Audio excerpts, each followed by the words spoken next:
Monako tarixidagi ilk terakt sodir etildi. Ukrainalik oligarx og'ir jarohat oldi.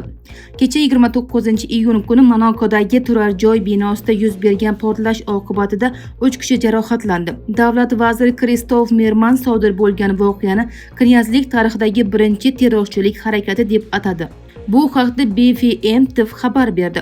Gap ehtimol terrorchilik harakati haqida ketmoqda, deydi Merman. Uning so'zlariga ko'ra, portlovchi qurilma tarkibida taxminlarga ko'ra boltlar va sochmoqlar bo'lgan. Mening bildirishimcha, bu knyazlik tarixida bunday harakat sodir etilishi bilan bog'liq birinchi holatdir, deya qo'shimcha qilgan Merman.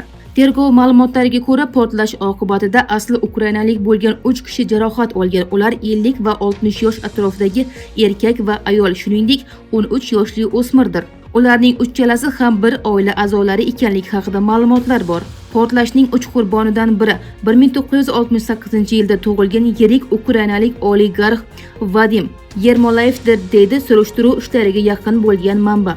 Uning qo'shimcha qilishicha, portlashning ikkinchi jabrlanuvchisi oligarxning turmush o'rtog'i bo'lgan. Ma'lum bo'lishicha, ikkala katta yoshli insonning ham ahvoli og'ir deb baholanmoqda. Shu bilan birga 13 yoshli bolaning ahvoli esa barqaror.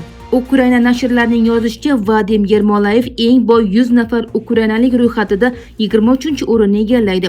U 2019-yilda Ukraina fuqaroligidan voz kechib, Kipr fuqaroligini olgan.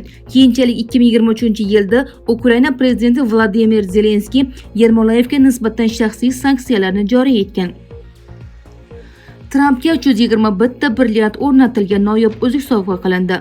Antverpen Butunjahon olmos markazi AQSh prezidenti Donald Trampga mamlakat mustaqilligining 250 yilligi munosabati bilan 321 tabiiy brilliant qo'yilgan oltin uzuk sovg'a qildi. Sovg'a Amerika Qo'shma Shtatlarining Belgiyadagi elchisi Bill White'ga topshirildi. Bu haqda AYD tashkilotining Facebook'dagi sahifasida xabar berildi. Qayd etilishicha, uzuk oltindan yasalgan bo'lib, 321 tabiiy brilliant va boshqa 75 ta qimmatbaho toshlar bilan bezatilgan. Qo'shma Shtatlar avlodlar davomida bizning asosiy savdo hamkorimiz bo'lib kelmoqda.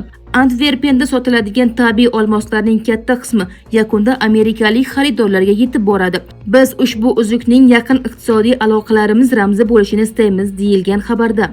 Uzukni tayyorlashda faqat tabiiy brilliantlardan foydalanilgani alohida ta'kidlangan. Tabiiy va sun'iy olmoslarni oddiy ko'z bilan farqlab bo'lmaydi.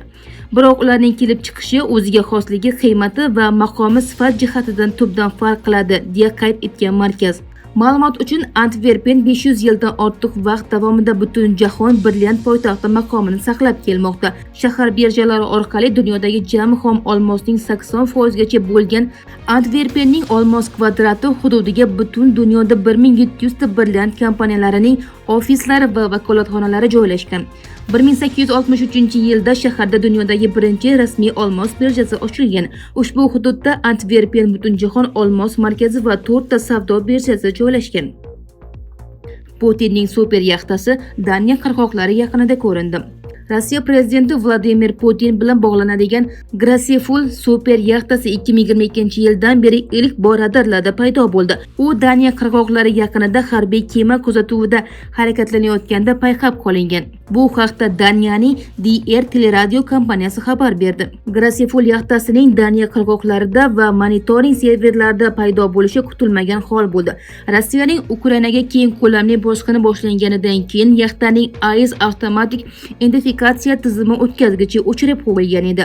Kema oxirgi marta o'z manzili haqidagi ma'lumotlarni 2022-yil avgust oxirida uzatgan. Shundan so'ng u baribir Boltiq dengizida, Sankt-Peterburg, Kaliningrad atrofida va Estoniya qirg'oqlari yaqinida bir necha bor ko'zga tushgan. Graceful yolg'iz bo'lmagan. Putinning yaxtasini Voyevodda patrul kateri va Rossiya esminesti kuzatib bormoqda. Ularni sun'iy yo'ldoshdan olingan suratlarda ham ko'rish mumkin.